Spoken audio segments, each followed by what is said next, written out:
So Venus just left Scorpio and now is in Sagittarius. So the late stages of Venus and Scorpio were where your energy around love, relationships, and values was very intense and deep. Scorpio is very intense, was very passionate and transformative, very loyal but demanding, right? Scorpio demands loyalty. They're very loyal and they demand that loyalty from you as well.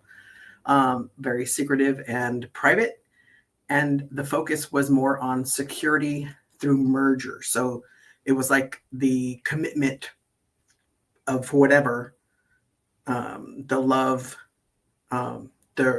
your relationships, your values. It was more of a shared resource. But this movement from Venus into Sagittarius,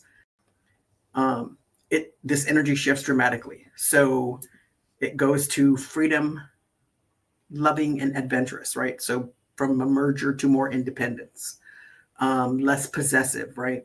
Scorpio can be very intense and clingy, and Sagittarius is not clingy.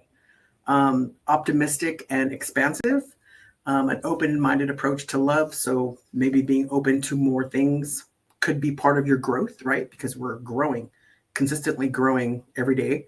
Honest and philosophical. So blunt honesty becomes a value now, right?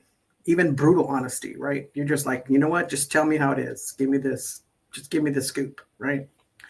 So the focus right now is more growth and expansion, a freedom to pursue individual paths within your relationship.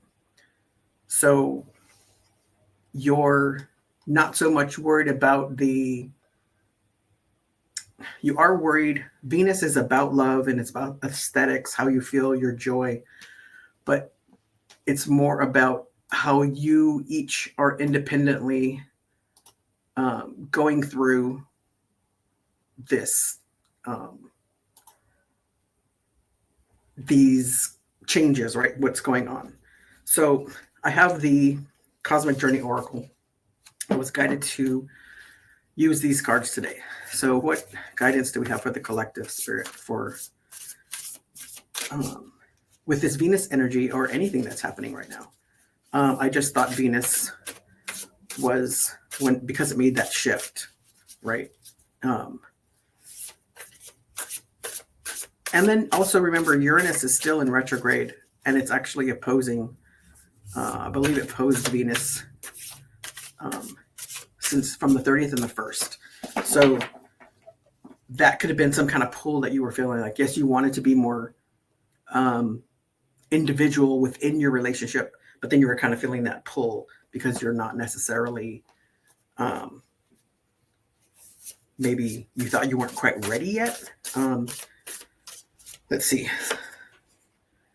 Cut away what is no longer needed for you. Number 9, right? An ending to a beginning. So what are you not cutting away? What is it that you need to release so that you can move forward and be more independent, be more Sagittarius, right? We're just at, I believe, 1 degree now. So we're just beginning this Sagittarius energy. Okay. And starseed. So this is a number 8. So an 8 to a 9. So don't go backwards, right? Don't go from that 9 to an 8. You can probably reevaluate a little bit, right? We have that Uranus in retrograde, but this starseed, it's like brightening. I just heard what's bright in the center, right? What are you feeling within you that you need to move forward with? And you see the shears there cutting away that branch that's no longer needed, right? So I want to read the starseed.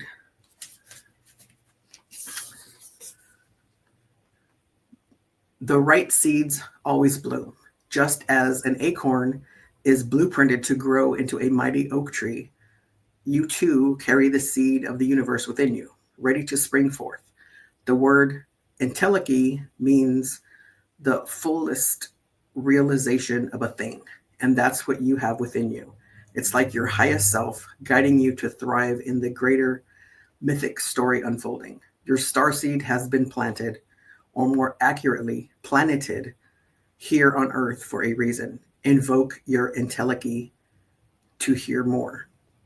So you want to let that, what's inside of you, come out, right? When I was talking about, focusing on what's inside. So what passions do you have now?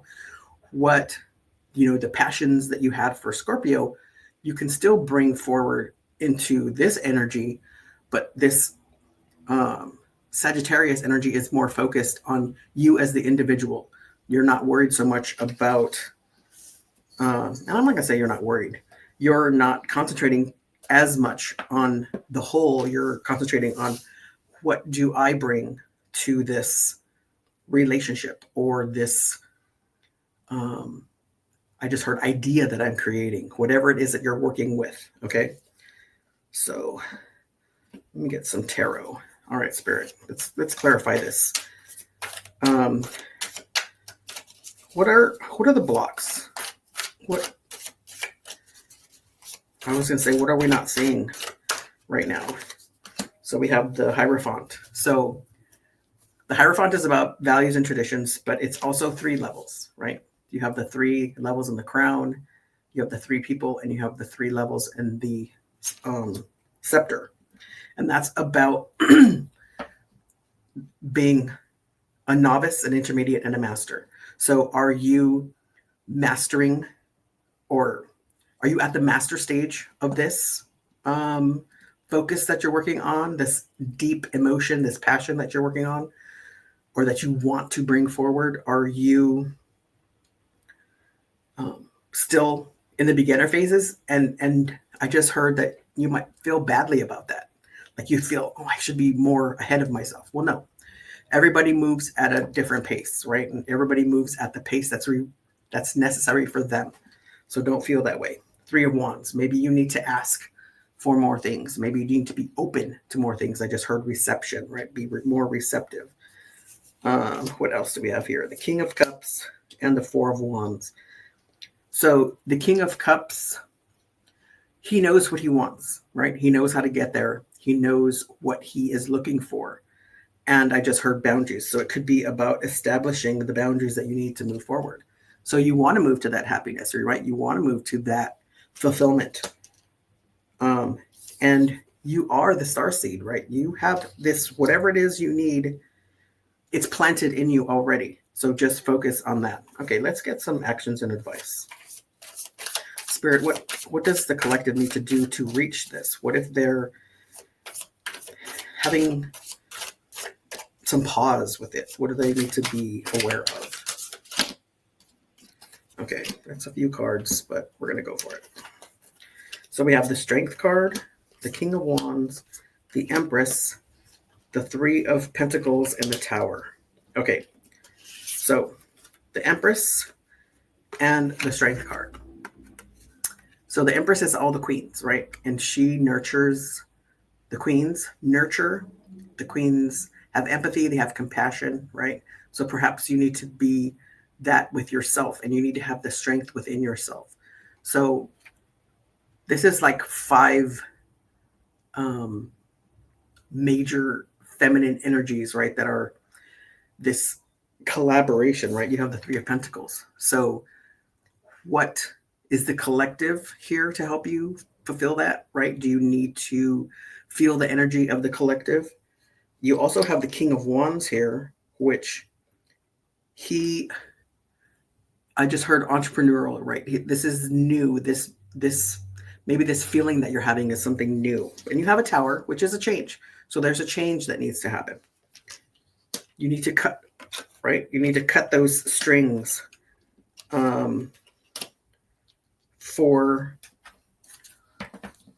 cut away what's no longer needed so that you can move forward. Maybe that's what's holding you back.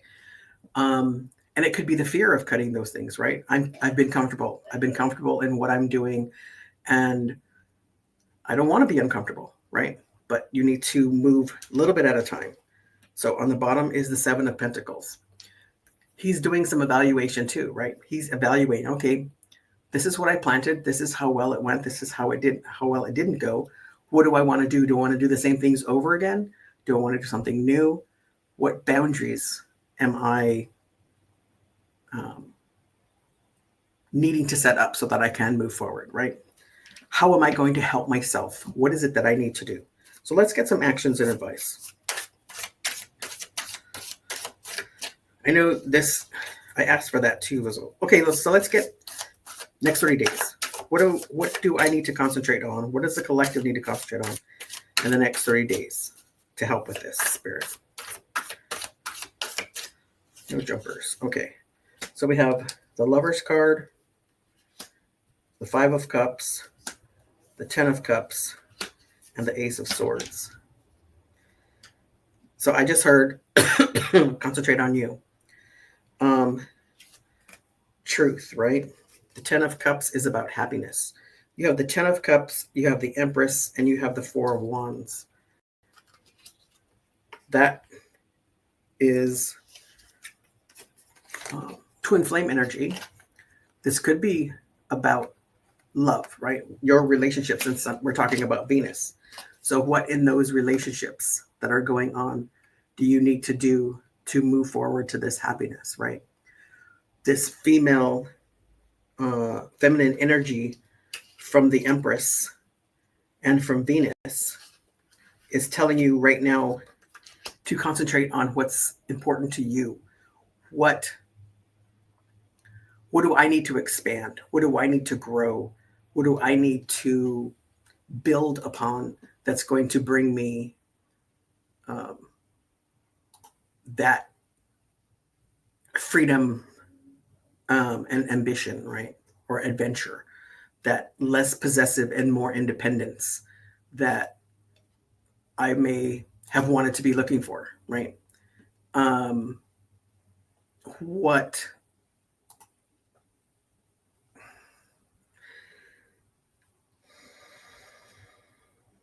I just got like a sudden block. So is there a specific block that you're trying to tell me about, Spirit? I'm just thinking it's probably fear, but let's see what else comes up. The Queen of Wands. Resources. The 4 of Cups. And the 6 of Cups. So maybe something from your past. But the Queen of Wands is about resources. I think it's that fear. I'm hearing that you're not seeing something, right? You're looking down on what's in front of you, but you're not seeing that cup or what the universe is bringing forward towards you, or maybe what your higher self on the inside is trying to bring forward to you. And it could be those things from the past. So those boundaries are important right now that you need to build. I want to get a card from the Sacred Feminine to close this out. All right, Spirit. Some guidance from the Sacred Feminine. Okay. Say a prayer of thanks. So be grateful, right? Have gratitude for your blessings. What is it that you should be grateful for? And she has sunflowers. She has it's like the flowers in the center are forming a wheel, right? So it's ever spinning, ever turning. So let's see what this Say a Prayer says. To be in a state of gratitude is to be one with all of creation. Be grateful for your life. When you feel grateful, you see more beauty in your world because more beauty reveals itself to you. Your ancestors knew this trick, that they practiced gratitude in their daily earth walk and gave thanks to the Sacred Mother, their source of life. This habitual offering of thanks developed their spiritual body and encouraged the practice of reciprocity. The patchwork grandmothers encourage you to develop a ritual of gratitude and reciprocity as well. When you give to creation, you receive from creation. Remember your sacred lineage. So much good can come to you when you call it forth. Give thanks. Only the good planted in your heart can attract more good in you. That is sacred law. A simple prayer of thanks is a profound tool for a good life. Use it. So walk in gratitude every day, right? This Venus energy shifted. It shifted from what was to what now is, and you are needing to cut away what no longer serves you because you have that planted in you already. So be grateful for what you have. Follow that intuition, right? Cut that stuff away that doesn't, that maybe is holding you back. Plant or create those boundaries that you need to move forward so that you can see within yourself what it is that you truly, that passion that you truly have. Okay. I will try to send some video from Thailand. I'm not going to make any promises. I'm going there to enjoy myself as well. Well, I'm going there to enjoy myself. And then I'm going to take video, but I'm not sure if I'm going to be able to upload it or not. I want everyone to enjoy the week, enjoy your time. I hope everyone had a happy Thanksgiving for those of you that celebrated. And I will see you when I get back. Okay. Until then, have a good day.